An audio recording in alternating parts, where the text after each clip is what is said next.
Hey there! If you're wondering how to check the battery percentage on your JBL Flip 7 Bluetooth speaker, since there is no display that shows the current level of charge, but there are still 3 different ways that I can see that. Let me show you from where and how.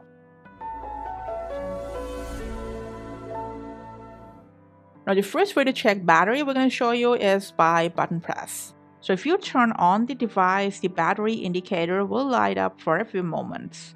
But when it's already turned on, if you press on literally any button, the indicator will also show up. If the bar is almost full like ours, now that means it's got more than 50% charge. And the second way is by charging. If you plug it into a charger, the LED will start getting stable at the beginning of the progress bar. So you know what? If 90% of the LED is flashing, that means you can assume it's got 10 to 20% charge. But what if you want to take it out without the charger, and before that you want to check the exact battery it's got left? In case, you need the JBL Portable App. Just make sure Flip 7 is connected to your device, and also with the JBL Portable App, just open up the app.